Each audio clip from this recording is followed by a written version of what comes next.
Hello friends, welcome back to my channel. അപ്പോൾ ഇന്ന് ഞാൻ കേരള ലഞ്ച് മെനുവിന്റെ 49ാമത്തെ മെനു ആയിട്ടാണ് വന്നിരിക്കുന്നത്. ഇന്ന് രണ്ട് പുതിയ റെസിപ്പീസ് ആണ് ഞാൻ കൊണ്ടുവന്നിരിക്കുന്നത്.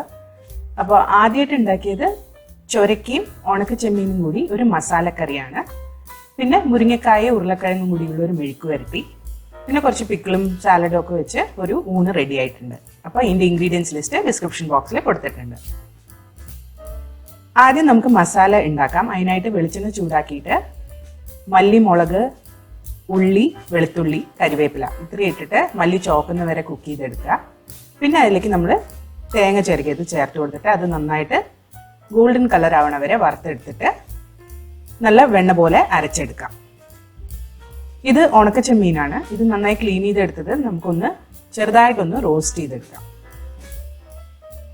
ഇവിടെ ഞാൻ ചൊരക്ക, ചെറിയുള്ളി, പച്ചമുളക്, തക്കാളി, മഞ്ഞൾപ്പൊടി, പിന്നെ കുറച്ച് ഉപ്പും ചേർത്തിട്ട് വെള്ളം ഒഴിച്ചിട്ട് ചൊരക്ക വേവുന്ന വരെ നമുക്കിതൊന്ന് കുക്ക് ചെയ്തെടുക്കാം. വെന്ത് കഴിയുമ്പോൾ അതിലേക്ക് നമ്മൾ വറുത്ത് വെച്ച ചെമ്മീൻ ഞാൻ ചെറുതായിട്ടൊന്ന് പൊടിച്ചെടുത്തിട്ടുണ്ട്. അതും കൂടി ചേർത്ത് കൊടുത്തിട്ട് വെള്ളം ആവശ്യമുണ്ടെങ്കിൽ അതും ഒഴിച്ചിട്ട് ചെമ്മീൻ കുക്കാവുന്നവരെ ഇതൊന്ന് അടുപ്പത്ത് വെക്കാം. അപ്പോൾ എല്ലാം കുക്കായി വന്നിട്ടുണ്ട്. ഇതിലേക്ക് ഇനി നമ്മൾ അരച്ച് വെച്ചിരിക്കുന്ന മസാല ചേർത്ത് കൊടുക്കാം. അതും നന്നായിട്ട് മിക്സ് ചെയ്തിട്ട് ഉപ്പ് ആവശ്യമാണെങ്കിൽ ഉപ്പും ചേർത്ത് തിളപ്പിച്ചെടുക്കാം. അപ്പോൾ കറി റെഡിയായി വന്നിട്ടുണ്ട്. ഇനി ഇതിലേക്ക് നമുക്ക് ചെറിയുള്ളിയും കരിവേപ്പിലയും കൂടി വെളിച്ചെണ്ണയിൽ വറുത്തിടാം. അപ്പോൾ കറി റെഡിയായി.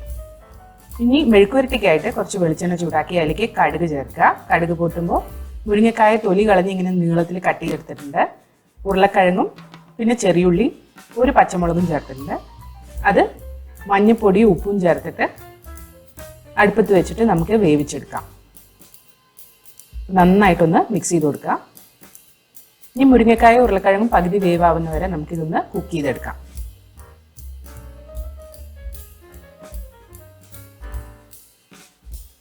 അത് പകുതി വെന്ത് കഴിയുമ്പോൾ അതിലേക്ക് നമുക്ക് കുറച്ച് മുളക് പൊടി ചേർത്ത് കൊടുക്കാം. എന്നിട്ട് നന്നായിട്ടൊന്ന് മിക്സ് ചെയ്യുക. ഇനി ഇത് നന്നായിട്ട് മുഴുവനായിട്ട് വേവുന്നവരെ നമുക്ക് അടുപ്പത്ത് വെക്കാം. വെന്ത് കഴിയുമ്പോൾ അതിലേക്ക് നമുക്ക് കുറച്ച് ജീരകപ്പൊടി ചേർത്ത് കൊടുത്തിട്ട് ഒന്ന് മിക്സ് ചെയ്ത് വേണമെങ്കിൽ കുറച്ച് വെളിച്ചെണ്ണ ഒഴിച്ചിട്ട് കരിവേപ്പില ചേർത്തെടുത്താൽ നമ്മുടെ മെഴുക്കുവരട്ടി റെഡിയായി.